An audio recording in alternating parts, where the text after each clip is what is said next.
Mga Spart, kamusta kayo? Asbang na ito mga Spart, pag-uusapan natin ang mga patandaan na bagsak na ang pride ng lalaki sa ginagamit mong no contact rule sa kanya.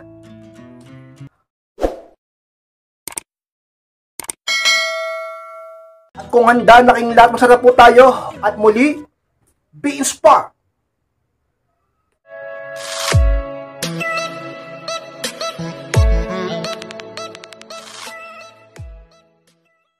At ang unang patandaan kay inspired na bagsak na ang pride ng lalaki sa ginagamit mong no contact rule sa kanya is panay na ang scene sa my day or story mo.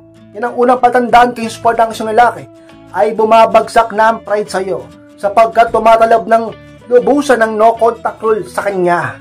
Diba? Alam nyo mga inspired, palagi ko sinasabi sa inyo na ang isa pinaka makapangyarihang bagay na nagagawa ng no contact rule sa isang lalaki o sa isang tao ay ang pababae ng pride nito. Napaka-effective niyan kay inspired sa pagbaba ng pride ng tao. Bakit pa siya magmamalaki sa'yo? Nag-no contact ka nga sa kanya. Hindi mo siya pinapansin. Wala kang pakialam sa kanya. Hindi mo siya hinahabol. Hindi mo pinagpipilitan ang sarili mo. Hindi ka nangungulit. Bigla kang lumayo, bigla kang nawala. Bigla kang dumistansya, bigla kang di nagparamdam. Paano patataas ang pride niya kapag ka ganon ka-inspired? Ang dahilan lang naman kung bakit nagmamataas ang tao sa atin at sobrang taas ng pride ng tao sa'yo sapagkat mukha kang asong tatanga-tanga na naghahabol sa kanya. Sapagkat pinapakita mo ka-inspired na mas mababa ka sa kanya dahil pinagpipilitan mong sarili mo. Huwag kang ganon ka-inspired. Pahalagaan mong sarili mo upang pahalagahan ka din nila at hindi ka nila bastusin. Isa yun sa mga patandaan ka-inspired na ang isang lalaki bagsak na ang pride sa iyo sapagkat ginamitan mo ng no contact rule. Ngayon panaysin na sa mga my day mo at story mo. Noon di niya magawang mag-sin sa mga pinopost mo. Noon di niya magawang talagang mag-sin sa my day o story mo. Ngayon palagi o madalas na. Magugulat ka na lang bakit ganoon na siya sapagkat patandaan yung ka-inspired na hinahanap ka na niya. Hindi lang mismo ng isip at puso niya, kundi siya mismo ka-inspired sapagkat ginugulo na siya ng kanyang konsensya. Bumagsak na ang pride at nakikita na ang tunay mong halaga ngayon, ka-inspired. At ang pangalawang patandaan ka-inspired na bagsak na ang pride ng lalaki sa paggamit mo ng no contact rule sa kanya is bigla ka makakatanggap ng regalo sa kanya. Yung pangalawa ka-inspired. Ang bagay na ito is mas lalong naangkop sa mga may kaya. Sabi rin sa mga may pera-pera o mayaman. Pero kahit na mahirap lang, dahil sa pag-ibig ay nagiging galante. Lalo na kapag gustong makipag-ayos at gustong talaga namang patunayan ng kanyang pag-ibig sa isang tao. Talaga namang ka-inspired, kaya pasok kayo sa listahan. Tanda na ang isang lalaki nagsisisi na. Nakita ang iyong halaga at nakita ang kanyang pagkakamali. Bagsak na ang pride sa iyo sapagkat ginamitan ng no contact rule. Bigla ka makatanggap ng regalo sa kanya. Siya man mismo ang magbigay o ipaabot niya sa ibang tao. Diba? Kahit ikaw mismo magugulat ka bakit bigla niyang ginawa yon. Noon napakatigas niya sa'yo. Noon napakayabang niya sa'yo. Noon halos pagtabuyang ka niya. At para kang asong talaga namang di niya pinapansin. Pero ngayon ka-inspired, siya pa mismo ay nagbibigay ng regalo sa'yo. Lalo dyan sa mga mayayaman dyan, di ba? May mga nanonood sa akin dyan, may mga kaya sa buhay. Mayayaman. Yung boyfriend o mister, mayayaman din, syempre.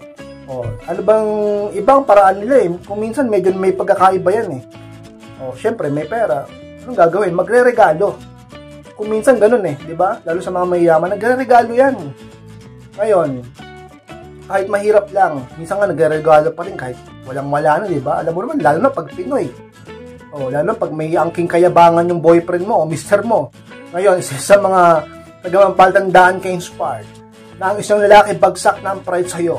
Isa sa mga maiisip niya, suyuin ka sa pamamagitan ng magbibigay siya ng isang bagay na alam niyang ikaliligaya mo. Regalo sa'yo ka-inspired.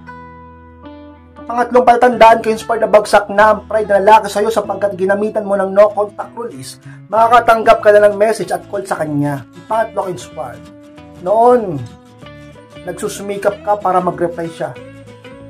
At nananalangin ka pa para lang mag-message na siya, mag-chat or mag-text.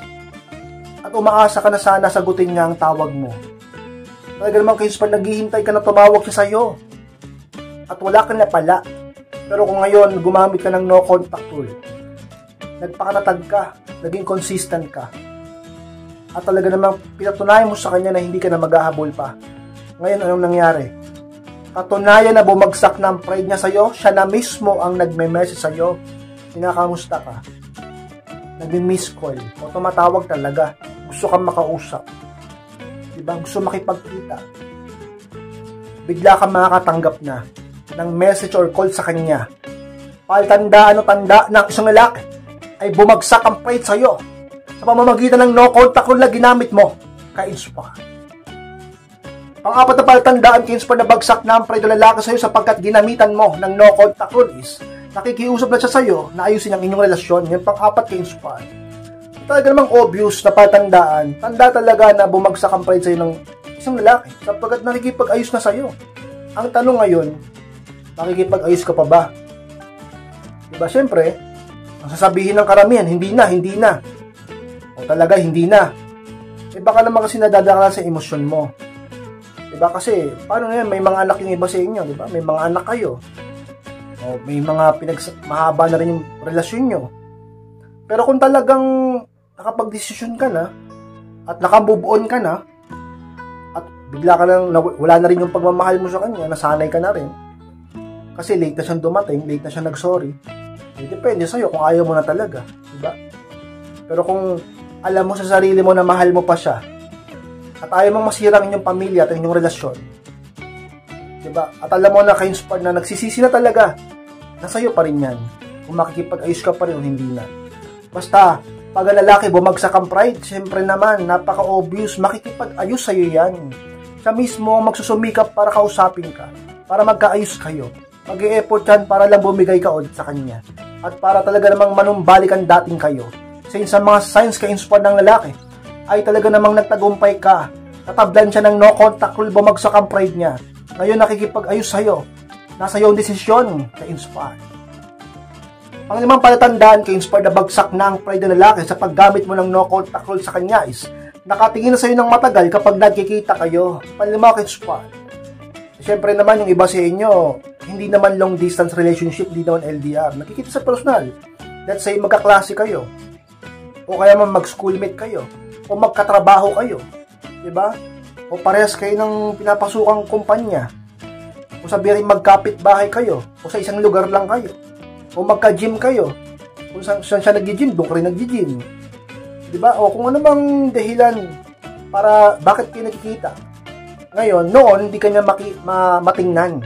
Hindi kanya matitigan lalo na. Para bang pinandidirihan kanya. Para bang nagmamadali siyang umalis. Parang gusto niya kagad lumayo. Ayaw kanyang tingnan. Para bang meron iniiwasan ka talaga niya para kami sakit ngayon. Pag nakikita niyo sa personal, magtataka ka. Nakatingin sa'yo, sobrang tagal. Tinitigan ka na. Nakatingin na sa'yo lagi. Napapansin mo. Pag tiningnan mo siya, makikita mo, nakatitig sa'yo. O, bakit ganon? O, bumagsak ng pride niyan sa'yo.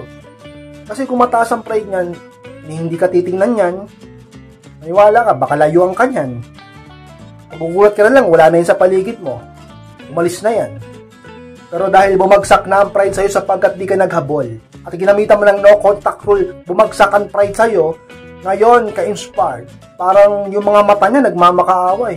Nakatingin sa'yo, nakatitig ng matagal. Para bang gustong makipag-usap, nahihiya lang. Napapansin mo ba yan? Sa isang lalaki na nakaaway mo o ex mo? Isa yun sa mga patandaan ka-inspired na siya. May bumagsak ang pride sa'yo sa paggamit mo ng no contact rule. Ang anong patandaan ka-inspired na bagsak na ang pride ng lalaki sa paggamit mo ng no contact rule sa kanya is malalaman mo sa iba ang kanyang pagsisisi. Ang anong ka-inspired, sa iba mo malalaman na siya ay nagsisisi na. Diba, o sa kaibigan mo, sa kaibigan niya, pares niyong kakilala, o sa kamag-anak niya, o kamag-anak mo, kung kanino man tao, ikikismis sa'yo, ikichika sa'yo. Diba, sasabihin sa'yo na, yung si magsisisi na, panainom na nga, panainom ng alak, kasi pag nalasing na, ikaw ang kinukwento. Minsan nga, nakikita namin nakatulala, iniisip ka daw niya.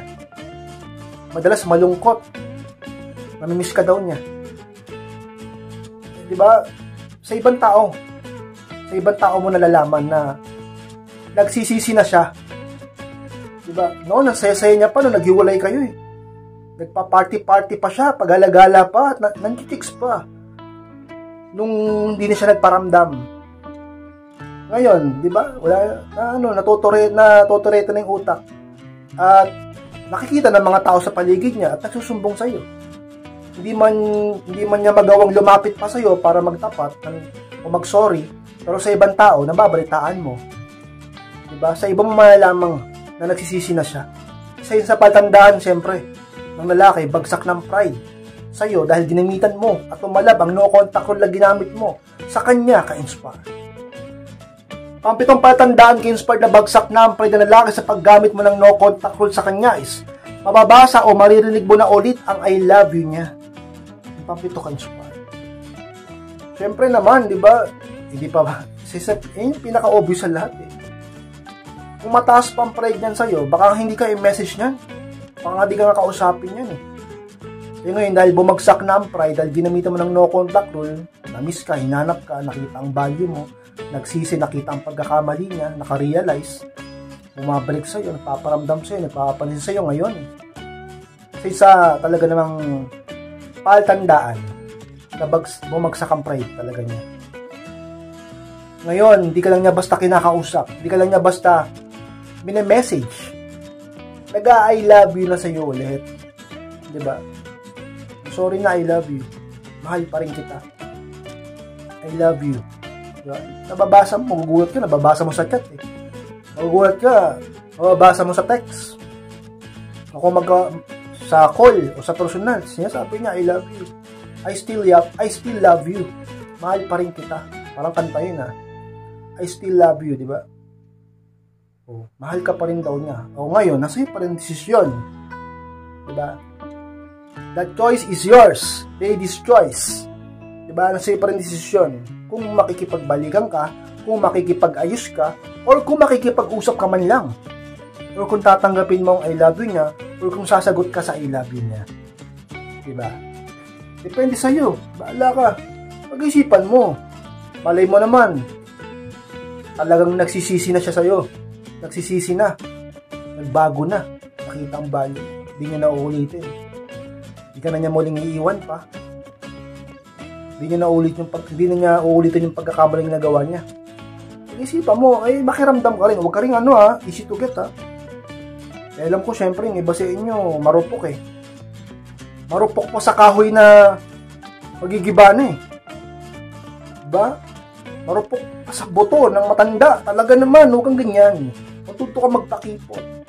Upang makita niya lalong halaga mo, makita niyang seryoso ka.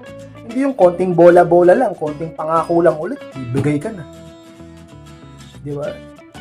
Depende sa ginawa niya. Kung gaano ka seryoso yung ginawa niyang pagkakamali sa'yo, pananakit sa'yo. Diba? Ngayon, nasa sa'yo yan. Ikaw nang bahala. Pero yan, patandaan yan, na sa paggamit mo ng no contact rule sa kanya, ay bumaba ang pride niya sa'yo. Ganyan ngayon ang nangyari. Mababasa mo na ulit sa mga message niya o sa message niya o maririnig mo mismo sa kanya, sa call o sa personal, na mahal ka pa rin niya. Or I love you, mahal kita. Or I miss you. Diba?